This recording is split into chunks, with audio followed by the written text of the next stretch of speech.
B.R.E.A.D.com for B.R.E.A.D magazine, and I have Tunette Powell.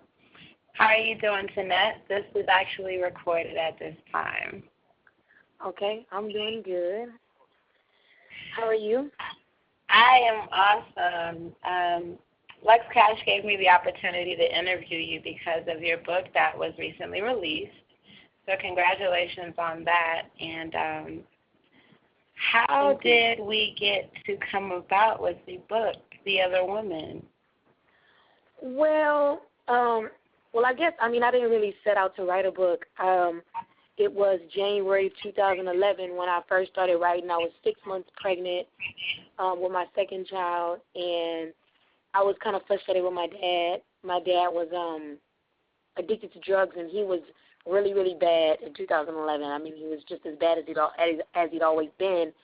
And I was on a three-way conference call with my older brother and my dad, and they were just going back and forth arguing about money. You know, my brother was trying to save my dad and keep his money away from him, but my dad was frustrated because he wanted his money. And at that point, I just started writing. As an outlet? Excuse me? Yeah, I started writing as an outlet, and then from there it just continued. I never stopped writing. That's amazing. I actually, when I was looking up your information, I looked you up on Google, and I found out that you did write for San Antonio News Express. And I thought that was awesome because I didn't even realize that we had black writers flooding the market. So they were, from the information that I gathered, you had been writing pieces basically for the black population in the San Antonio area, and then also the passing of, I believe it was like local prominent figures for San Antonio. Correct. And I thought that was amazing. I'm like, here are things that if you just Google them, they're at your exposure. So how long were you working for the newspaper, and how did that come about? Okay, I worked at the newspaper for a little more than 4 years, and there are not a lot of black writers at the newspaper. So you're not totally off. I could count them on one hand. But I started working there when I was 19, and it all happened because of actually a black writer. My dad, while he was in prison, he told me that, and it's kind of funny that it's about that my dad, it's in the book too how I got this job, because it was because of my dad. My dad, when he was in the county jail in San Antonio, he would always read the paper. That's the only thing he liked about prison, is that he was always able to get the paper. So he would always tell me that I should write this columnist named Kerry Clack. And Kerry Clack is no longer there because now he's working with the congressman, but he was there for a long time, and he said, you ought to write him. He said, you should just write him because I read him and he seems like a good guy. So when I was 19, I decided to write him. And he used to just send me prompts to write about, and I would send it back to him. And everything I was writing to him, he gave it to his boss. So his boss emailed me and offered me a summer job, an internship as an editorial assistant. And it was just a clerical position, but I was 19 and it paid $10 an hour. So I was like, of course. 19, $10 an hour is really good. There's money in the city. That's what I said, yes. I was like, of course, I wasn't going to do anything that summer. So I started doing that, and then they gave me opportunities to write. And then when college didn't work out for me the first time around, I just graduated from college in 2012, but it took me a while. But the first time when it didn't work out for me, and I didn't go, I kind of dropped out of college for a while, the newspaper took me in. They gave me that same job back. And then they told me that I could write, whatever I came up with, they let me write. I wrote about rappers. They let me do anything that I wanted to, basically. So, I think it's amazing you just said that about graduating, because I'm frustrated, and me being a new-coming writer and blogger and correspondent, that's the one thing I felt like I was, maybe missing. It's like, oh, my goodness, like I stopped going to school, but I love when I hear that from people like you, because just reading your story and, where you've come from and where you are, it's just simply amazing. What made you, or what in an instance made you take a break from school and then pick it up to go ahead and graduate? Well, okay, so when I first went to school, I didn't really appreciate college. Like when I graduated high school, it was the best day of my life. Everybody was crying, saying they were going to miss their friends. I wasn't going to miss anybody, and I didn't. You know, it was just one of those things where I was like, I got the monkey off my back from graduating, and it was kind of like college was just that next thing that you were told you were supposed to do. But, you know, and I didn't really value it, you know, or anything. Like, there was no value in it for me. And I didn't feel like I learned anything while I was in college. My first 2 years, I felt like it was just all a money scheme because I did everything that I learned from writing. None of it was in the classroom, and that's still true to this day. So, but there are some other things I'll tell you about my second run. So the first time, you know, I was making bad grades because I was just not going to class that much. All I was doing was just playing basketball in the projects. That's it. I mean, and I'm sorry, I don't mean to cut you off. Where did you graduate from? Because you're from San Antonio, and where did you go to school? Judson. I went to Sam Houston my freshman year, and then I transferred to Judson, and I graduated from Judson High School. Okay, and where did you go to college? I went to college, the first 2 years was at the University of Missouri at Columbia. Okay. And that was my first year. Yeah, it was the #1 journalism school, which is the only reason why I picked it. Some reporter who I didn't even research the school. He told me it was the #1 journalism school. So I was like, I'm going there. So I only applied there. I didn't have a high enough SAT, but because I was black, they needed, to add to their ratio, so they accepted me, even though I couldn't afford it. You know, it was a dumb idea, but some good things came from it. I mean, it wasn't the best financial decision, and people always say that they don't have no regrets. But I do have some regrets. Obviously, I wouldn't want my mom to be in that much debt because she's in a lot of debt because I went to that school for 2 years, and I didn't do anything with it as far as education-wise. I did go to Japan for a summer, which was good, but it was a bad – we'll get to that in a little bit. But, okay, so I went there, and I did very, very bad. I was on academic probation every semester. I got involved. I mean, I was in a whole other state, but I still went to I found the projects. I was hanging out in the projects, playing ball all day, and I met some guy who was no good for me, and it just didn't work out. So my mom told me, I can't afford to send you to this school. You're not even making good grades. So I had to move back to San Antonio. So I moved back to San Antonio, and I moved in with my grandma, and I got my job back at the newspaper. So I just worked at the newspaper, and I tried to take a few classes at SAC, San Antonio College, but I really only wanted to go to SAC because they had a basketball team. I played basketball, but I never went to class. So my grades weren't very good there either. And I was paying for SAC out of my own pocket, so I just stopped going. I went for real one semester, and then I didn't go. My other semester I was there, I never went to class. Like, I just wasted my money. And then finally, I met my husband, I had a baby, and then in 2010, he joined the Air Force. And when he joined the Air Force, they told us that we had to move to Omaha, Nebraska, and that was in July of 2010. So when we moved to Omaha, Nebraska, I was like, well, what am I going to do with my life? I don't have the newspaper anymore because I'm moving to a whole other state. So I said, well, maybe I'll go back to school since he won't necessarily leave me to work. So that's what made me go back to school. And when I first went to school, I didn't really know. I decided I wasn't going to go for journalism anymore because I was like, well, if I'm going to do journalism, I feel like I learned enough. I don't really need, I don't need to go for it. I'm going to go for, like, education or something. Right. And so, I'm sitting in there, and I had to take a speech class. And I took a speech class, and the teacher pulled me to the side, and she said, you should change your major to speech. She was like, you are made to be a motivational speaker. Like, you just are. And I had never been, I've been told I was a good speaker before, but I'd never been told that I should be a motivational speaker. People don't really talk like that. It's not even something I even thought about. So, but when she told me that, I listened to her. I went and changed my major to speech communication. And just suddenly, like, all the class, everything just opened up for me. Like, every class I took, I loved it. I just found, like, and I think that was the difference. It was kind of like I've always been, a good writer, and I've always been able to write since I was real, real young. I wrote for my high school newspaper. I've just always been good at writing. But I never liked any of the writing classes that I took in school. I hated them all except for English. English, I always liked English class. I thought English class was fine. I took English in college too. But I always hated the journalism classes. I hated them, and I never did good in them either. Even though I worked at the newspaper, I never did good in journalism classes. I just didn't have that. I don't know. It wasn't that same connection. But then when I took all my speech classes, everything opened up. I started to like college, And then I don't even know how I excelled, how I went from a person with a 1-point-something GPA to a 3.8 GPA. It just, I have to really say, maybe it's because of everything I had to go through, how I was dropped out for a while, how I think just starting to value school, like to see, okay, well, if I do go back to school, realizing that I got to go for something that I got to find my purpose in life first. That's how it had to work for me, because because I went to church the same, like right after the teacher told me to change my major, I went to church, and this lady told me, you should be speaking to people. And when she said that, plus what my teacher said, I was like, I just started praying a lot, and I'm like, this is what God has for me, and somehow he wants me to link the writing with this. You know what I mean? Because it's like he didn't just give me the gift of writing for nothing. So I know that. But it's something more. I'm not just supposed to be a journalist.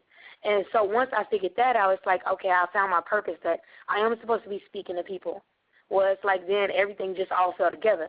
College was just this easy thing for me, classes that I had failed before I passed. That's a very touching story. I'm sorry, I didn't even mean to cut you off. Oh, no, I just said so. That was my journey. Yep. Now, the other woman, I looked online. It is released for pre-sale, and it is available for what I'm understanding this month.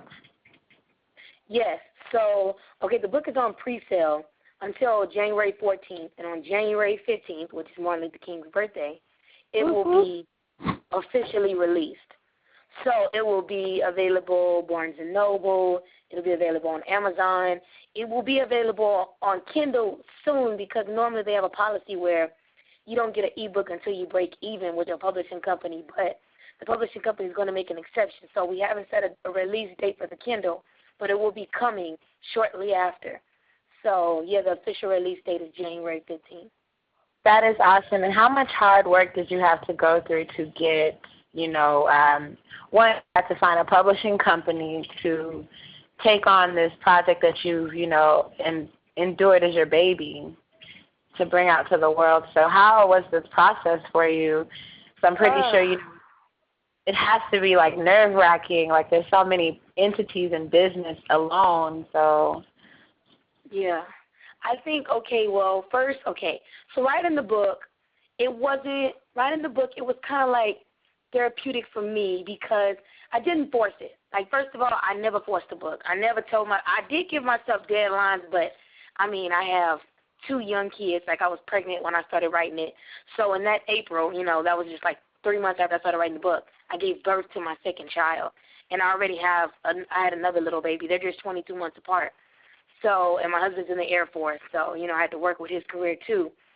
So I stopped telling myself I was going to force it, and I finished writing my book in May of 2012. So it took me a little more than, what was that? I started writing in 2011. A little more than a year, like it took me a year and a half. And so, yeah, it took me a year and a half, a little less than a year and a half to write the book. It could have took me, my goal was 1 year. But it didn't work that way because of all the things I had. I was in college too. And that wasn't very difficult for me. I did a lot of praying. So I would just, pray, and then I would go to sleep. And this is, seriously, in my sleep, I would, write the book. I would write a chapter. And then I wake up the next day, I pray again, and I had to write it on paper first. So I'd go to my notepad. I'd sketch some little stuff down, like all this chicken scratch that, you wouldn't be able to understand. And then I'd go to the computer, and I'd write it up. And then I just leave. I don't go back. I don't try to write more. And I do that. I might do it once a week. Maybe I might write 2 chapters in 1 week. But that's kind of that was my process. So it wasn't very, very strenuous. I didn't try to put too much on myself. I was just like, I'm going to let it come to me, because I didn't want to force it. You know what I'm saying? I wanted this product to be something that was an incredible moment for me to be able, because it was a healing process for me. I started writing it mad at my dad and my brother, but I didn't stay that way. As that was just the first month. But after that, it became, I realized that, okay, I'm going to make this into a book. So part of that meant I had to interview my dad. And I'll send you guys the ebook version of my book so you can actually read it. I'll send that to you tonight if you want. You can give me your email address. I would love to. I just need you to agree. I just need you to agree that you will not share it with anyone else. I promise, I so solemnly swear, irealb.com will not share that book, but I would love to read it. Yes, I will. I will definitely send that to you because that's just what I make people do because technically I'm not supposed to be sending this out. I mean, I'm sure my publishing company would have a heart attack, but it is my book, and I want all media people to be able to read it. That way, you don't have to vouch for me. You can just read it, and you can, for yourself because I interviewed my dad, and that was interviewing my mom was the hardest thing to do because I had my baby in April of 2011. She came up that same month, and I had a C-section, so I could barely walk. I'm laying on the couch, and I said, I got to interview you. So, I'm interviewing her right after having a C-section and right after getting out of the hospital. It was difficult. Everybody was honest, everybody told me everything I need to know. My dad let me interview him. Countless hours of interviews. I can't even tell you how many interviews me and my dad did. We would have appointments where he'd say, okay, call me at 2 o'clock today. And it wasn't always easy. I interviewed my brother, I interviewed my grandma. So I had to do all that. And then to get it published, it wasn't as much work as some people have to go through. And I just think that I was in a fortunate situation because a professor had told me, she had said, you should try this publishing company called Right Life. She said, I know somebody that's published through them, and they had a really good turnout. So I said, okay. So I looked at that company, and I remember, and I was, I had tried to email them once, but they never responded to me, but I wasn't even done with my book yet. But then when I was done with my book, my marketing director, and that's a whole other story, I got a marketing director. It ain't like I'm so big time, it wasn't like that. It was kind of like he saw me on the news and he contacted me, and he basically became my marketing director for free. Now I can pay him. I can afford to pay him. But he became my marketing director for free, and he said, you should call the publishing company. And I'm like, call them? They probably get 1,000 calls a day. They don't want to hear from me. He was like, just call them. So I called the publishing company, and I told them that I worked at a I used to work at a newspaper. And I'll tell you this in a minute. I actually currently work for a newspaper right now on a side job that I do. And I read on that recently. I was going to talk to you about that and how I didn't know you took a break per se, but I did read something where it says that you are writing for the Omaha World Herald. Yeah, and that's the major daily newspaper here. Yes, I was like, wow. I'm very excited about this interview because I love the fact that you are like someone that's relatable in your book. Is something that when I sit down, I can't wait to get it because the interviews that you've put in there, one, they're personal and they're close to life, but for people like myself who are just like every other American trying to find their way, here's a book that's basically like, family members that are some sort of love and pain. Everyone has that struggle between like whatever form of addiction that whatever family member may have, whether it's love, money, greed, lust, envy. So this book is just relatable because you took your heart and you opened it up to the world. So I can only imagine what else you can have in store. And I tried to get some of your blogs in when I was at work, but I wasn't able to read much. But I saw that there were some parenting blogs, and I enjoyed the things that I pulled up, even in the San Antonio Express newspaper for the local single mothers here, whether you're trying to co-parent or, whatever it is. There was a lot of different things that were relatable just online that you have that's attainable outside of your book. So I'm in awe of that, and I'm ready to read it. Yeah, definitely. I mean, it's just been one of those things where, like, I don't know, I decided because, the newspaper at San Antonio Express, they wanted me to start a blog about parenting because, I didn't really know much about parenting when I became a parent. I didn't plan my first son. So that's how I started. They thought it would be good to give that. And then when I moved here, I saw opportunity to get paid to do it because there, it's just you don't get paid. But here they were like 90, they had all this strenuous thing you had to go through. 90 people applied to be a blogger for the Omaha World Herald. And I got it, and it was like, a great thing because they don't have a lot of black writers there. They might got like one or two. So It was a huge deal because everybody talked about their paper, being very conservative and, lots of things, but it might be hard for me to get on because of my color and my age and, stuff like that. And so I've kind of just taken an approach where I'm going to use my parenting stories to talk about bigger issues. So like next week's story is going to be about the N-word. And I'm doing it on purpose because that's Martin Luther King's birthday. So I'm mindful of that. Like I could have wrote that blog, for today, my blog came out today. I could have wrote it for today, but I saved it. And, I've written one about violence and used my kids as an thing. And so I just try to do that. I just feel like a lot of people ask me how can I be so honest. And, I mean, really, it takes a lot out of me to be honest, because obviously I'm married. So, what I do affects my husband. It affects my kids. If I'm honest about my dad, it affects my dad. It affects my mom, my stepdad, and so forth. Right. But I also feel like I say in my dedication of my book, which you'll read, is that I hope that my honesty will not only, heal the people that, that read what I write, but it'll heal us too. And so, like, that's my main thing is just, I feel like writing, I feel like I always say this little line to myself, heal the right way, but write with a R-I-T-E. And that's how writing is for me. It's a healing process. And I feel like I'm healing the right way. I'm writing. And so that's just kind of, I don't know, that's just my thing. And it's not always easy to be honest, but when I see how much it helps people and how much, like I've seen so much. My book just got, it's only been on pre-sale for a few weeks. And just in this little bit of time, people haven't even read the book yet, but it's already bringing so many people together. It's already making people talk about things that they wouldn't have talked about. So that just keeps me going. The other woman, I try to gauge in my mind because I don't have the book, and I have a printout, everything I can find about the excerpts that other people read and the excitement that it brought, and even little pieces that you've gotten on and you've spoken about.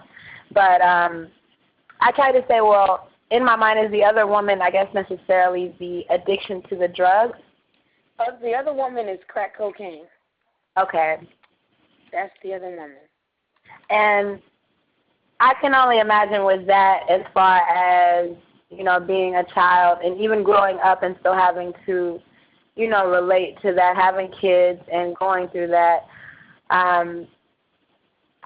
Give me a little bit of that. Like what, with you venting and you getting this book out and, the first chapter's done, the second chapter's done, you're starting to feel a little bit better. As far as what you expect to gauge from this, the healing process as far as like your family, has that been something that's, is that something that you can say that's been happening since you've been putting the book together and it's been released or set to release?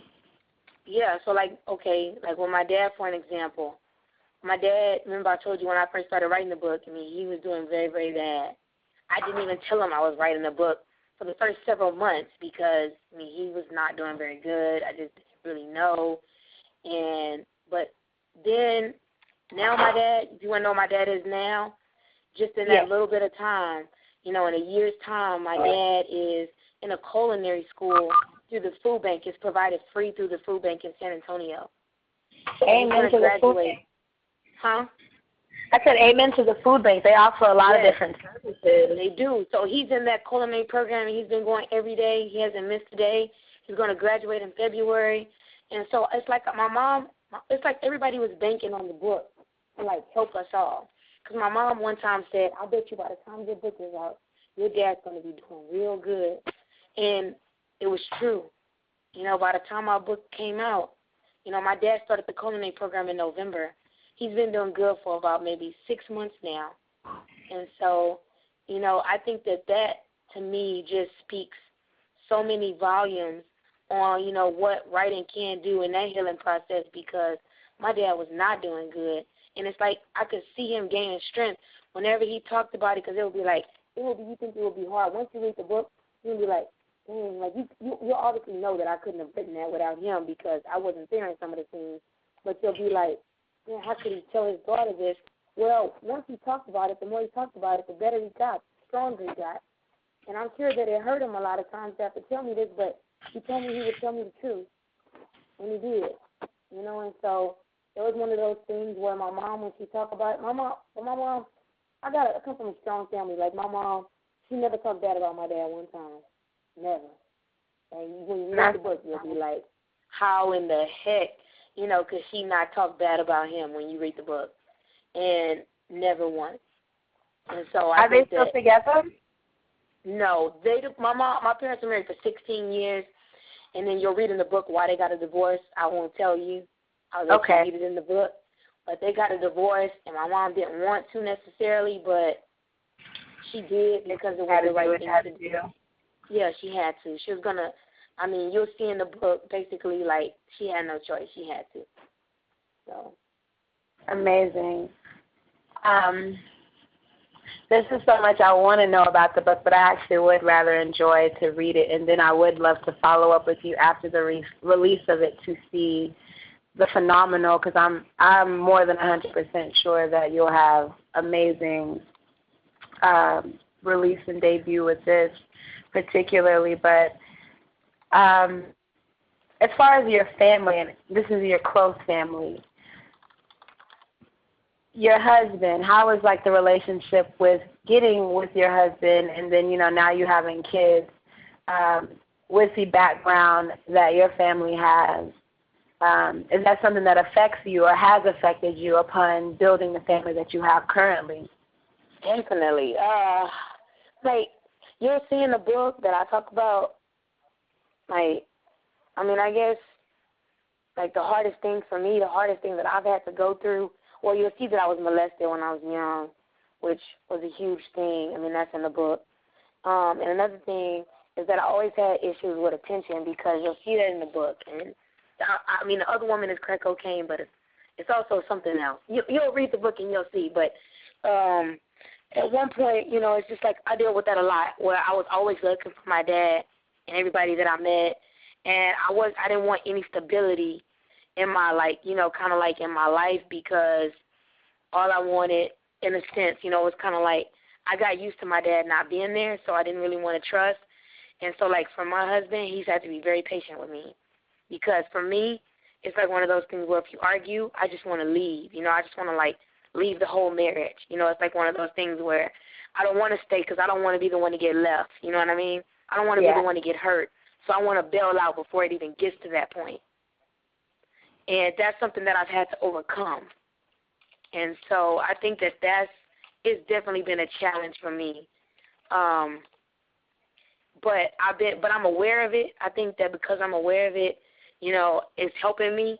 And, like, writing the book, obviously, I mean, I exposed myself. And now that sometimes, like, I know I wrote it, so I know that that's something I have to work on, and that's something that I have to, put a lot of time and effort in, to just being better and realizing that, one argument doesn't mean that you should try to leave, and that I can't be afraid that he's going to leave me. He's not my dad. You know what I mean? And so I think that that's, like, something that I've had to obviously work on. But other than that, as far as, like, being a parent, I have sons, so obviously, I would say the biggest thing is that I worry a lot about my kids. But my dad always told me to never get addicted to anything, because he said we had addictive personalities. As you'll see in the book, my dad's dad was an alcoholic. So I'm very, very aware of those things, and, like, I don't, you ain't going to be like Tunette was getting drunk in the club. You're not going to say she was smoking. I mean, you'll see in the book one time I did smoke. But other than that, you're not going to be like, oh, yeah, she was doing all this. I mean, you won't say that. And so, and that's because, and when you'll see more when you read the book, but I'm just always mindful, like, I never want to be the one who was, I never want to fall victim to any addiction. So I try to live my life like that. And obviously I'll be watching my kids a lot. I don't want them to be like that either. So, and I think it's amazing that you have that. I'm sorry, keep going with that. Oh, no, I was going to say one thing, and I think with being molested, it just makes me a little bit more cautious. Like, I trust people a lot less. I don't want everybody around my kids, stuff like that. That's amazing that you have that mentality, because with us as people, I feel like when we get to certain statuses and we do certain things, or, you're an author, so congratulations to finding your career and paving the way to success. But outside of that, we miss that, in a sense, of families and a togetherness. And, I admire what you're telling me, because like I said, I can't relate necessarily to crack cocaine being an addiction from my father's standpoint, but there's a lot of things that, I can maybe relate to in a similar sense that my mother and father may have struggled with in that duration that could lead up to where I am or where I'm trying to go today. So upon looking at, just finding it online in pre-sale, I know that I can find you obviously through Omaha, World Herald. Where can a lot of other readers find you, or even the San Antonio readers that may miss you because you're no longer here? Where can they find or contact you, communicate with you, and things of that nature? So I have my website, TunettePowell.com, and and on my website, I haven't had a blog this month, but normally if you look at my blog on there, and all my contact information is on there. They can reach me through email. If people want to reach me directly, like, I'm an open book. Like, I'll take people's emails. Maybe there'll come a day where it might take me a long time to respond, but if I can respond to 500 happy birthdays on Facebook, and I always respond every birthday, then I can respond to 500 emails too. You know what I mean? So if people want to, like I said, my website is TunettePowell.com. On there is a link that if they click on it, they can join my mailing list. My mailing list, people have been on my mailing list for the last 5 months, and they've already read 4 chapters of the book. They always get the most updated information about what's going on. They saw the cover of my book before everybody else. They saw the back cover blurb before everybody else. They knew when I was applying for certain jobs. They knew what job I accepted. I accepted a position in November that allows me to work with kids who have been through the same things I've been through as a program director for the Boys and Girls Club. So, but when I took the writing job with the Omaha World Herald, they knew about that before everybody else, and that's kind of what the mailing list is. And we talk back. That's how people tell me what they think about the book. We just kind of talk back like that. And it's me. I'm the one emailing. It's not anybody else. Sometimes on my Facebook page, it's not me. It might be my marketing director, but if somebody emails me, I'm the one who will respond. So you say, like if I were to contact you on Facebook, it sounds like you have a nice setup. So with you being a Black author, what is your setup like? You have a marketing director, you have your publishing company. Mhm. Yeah, I have a marketing director, and he gets paid a monthly salary. It's not like a large salary, it's just a monthly. It's just always the same, every month. He does anything I need him to do. Like, we're having a book launch party on January 26th, and he's doing all the invitations for that. I'm actually getting him an email list of contacts I want him to make sure he sends it to. He does all that. He manages my website. He's the go-to, he's the go-to guy. He books all my speaking engagements, things like that. He acts as a publicist. He acts as whatever I need him to. And that's he's like a one-man show for me right now. And then I have the publishing company who, they're also a contact for speaking engagements, obviously, as well. Their name is on the press release for the book. And pretty much, and then it's just me. At some point, I'll probably have to bring someone else on, and I already have somebody else in mind who I'll probably bring on. And there are other things I'd like to do, like for my website. I hope to have people blog on my website to keep going what I already started, to have that weekly blog, because right now with me doing the blog for Omaha World Herald, being the Boys and Girls Club program director, that takes way more than 40 hours a week, plus the book and, all of those things. The book is huge, and still, my husband and my kids, it's hard for me to do the blog regularly, but I was doing a blog on my website. I was doing it once a week before I accepted this job, and I'd find people who have been through things. Like, I'll give you an example. There was one guy who had been in prison.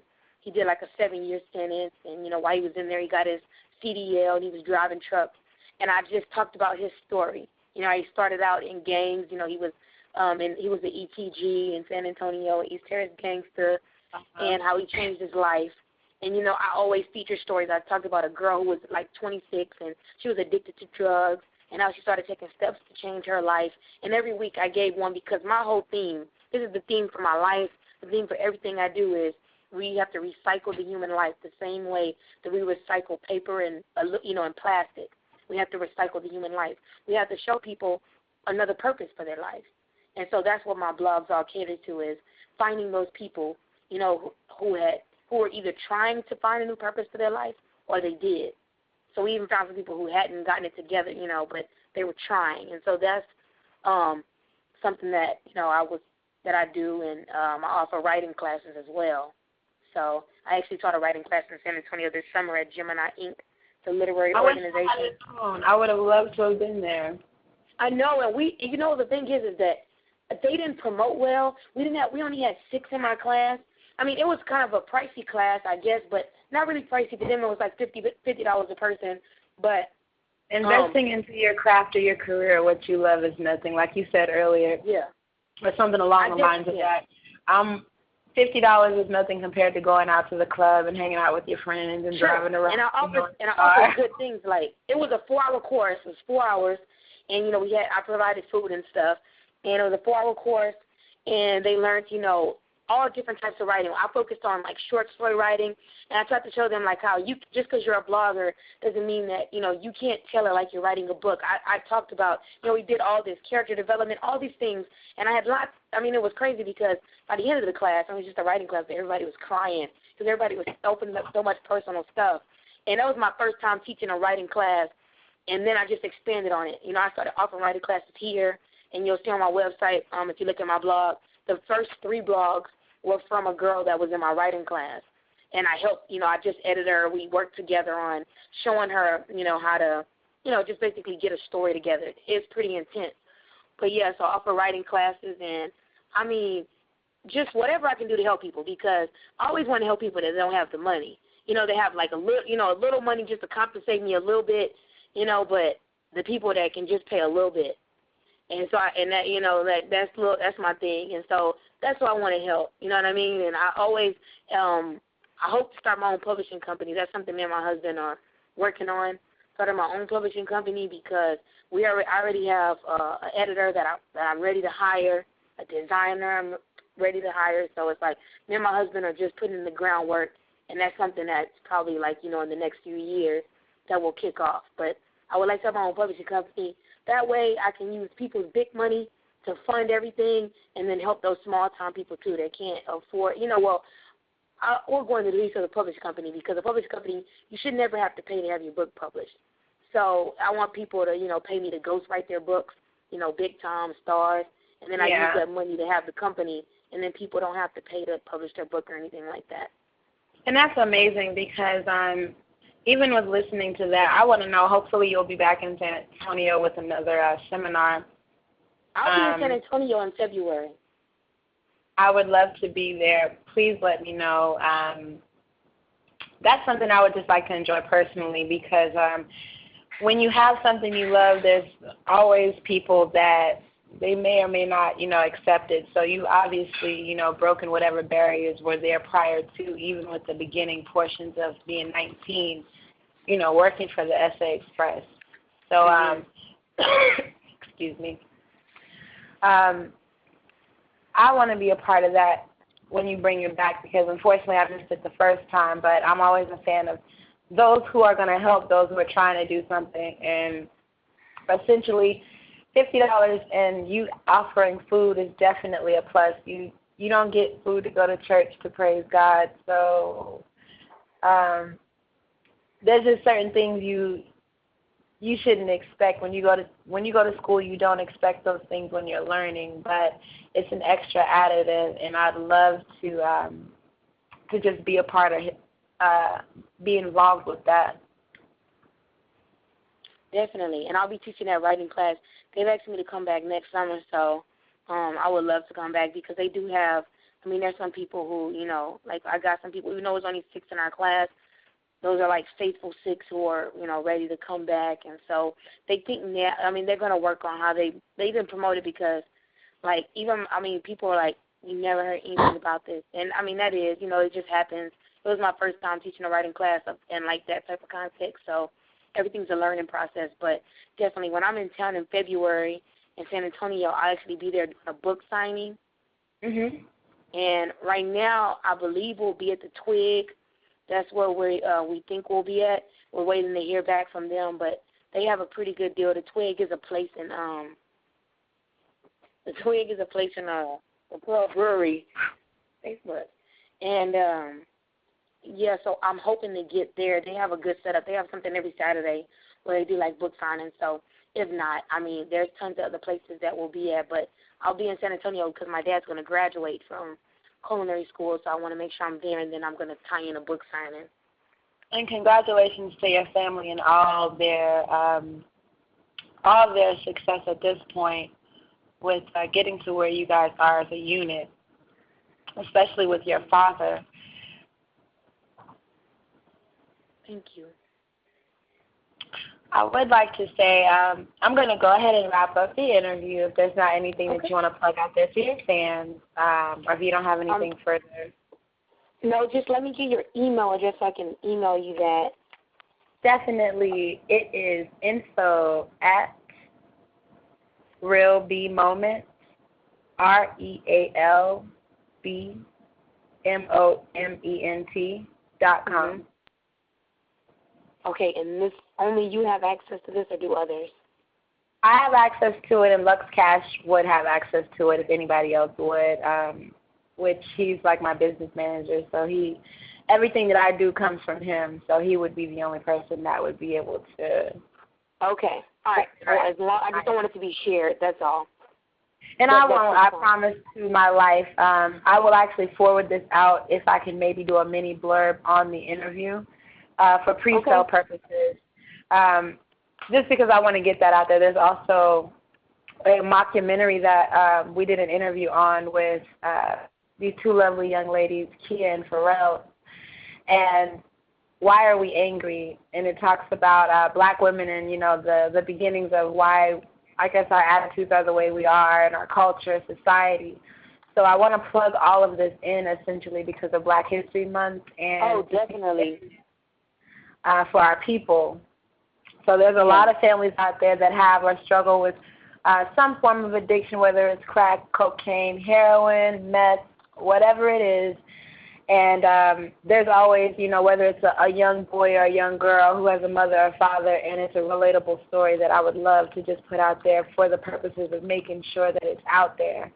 My friends, their friends, extensive Twitter friends, whoever I have, I'm more than happy to put that up there on that note. So I will not share the blog, but I won't share the book. We'll have them go to the website.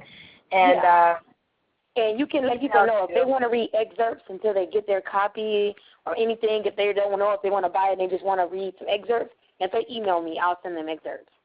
Definitely. I will definitely do that. But I even have a friend on a side note who is, this book may be something, she's not much of a reader, but it may catch her because her mother is still dealing with, and it's a short book, coke and crack addiction. So she's a single mother who's trying to find her way, and, you know, there's men in the story, and, you know, people have tried to help her out, and it's just so much that maybe even people that I know could relate to on that excerpt. So I am. Please tell her, because I've written this book. I think that if people read it, I've written it in a way, I got interviewed the other day by a magazine here, and the guy's like, you write very different than anything I've ever, seen. And he said it's very unique, and it has this, he said it's like poetry, or it's like, rap, it's like music. And he said it has this beat to it. And that's just kind of how I've been writing all my life. But, and you'll see that, I think that if she tries, it's only 120 pages, it's a small book. It's only 120 pages. So and I think that, and the chapters are short. So I think that that's the most important thing. There's 120 pages, and there's 16 chapters. So, the chapters are real short. So if she reads one, it's, the other one's not, they're like 8 pages long. So that's not, very, very much. I just think that you tell her to just try it, or if she wants to read an excerpt, I'll send it to her. I definitely will. Hopefully those who I know will be encouraged by the story that you have out there, because it's very real. So you've had emotions where you cried, you've been happy, sad, confused, those are things that if people are going through something, us as a people need to kind of conform together and get it right and figure it out. So you're somebody that would be an awesome martyr, not only just for San Antonio, but just for anyone looking to do better and see better than the things that are going on around. So I will look forward to getting that out specifically to people that I know that may need a little bit of or advice or something like that.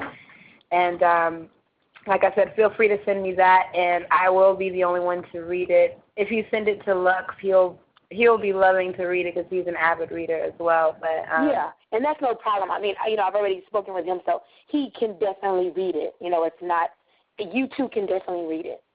Okay, so, okay. I mean, I just don't want people that are not media to read it, that's all. Okay. So. Well, if there's not anything further, this is B.R.E.A.D and Tunette Powell. It was an awesome interview talking about your book, and congratulations on your book. Thank you so much. I look forward to reading The Other Woman. I'm emailing it to you right now. I'm actually typing up the email, so Thank you. I'll have it to you in about 10 seconds. You're actually my friend on Twitter, so if you have anything else or any follow-ups, any pictures that you're doing from your book signings, I'd love to put them up on the website. We'll definitely be having pictures. Okay. But thank you for your time tonight, and have a good night. All right. Thank you. You too. Thank you. Bye-bye. Bye-bye.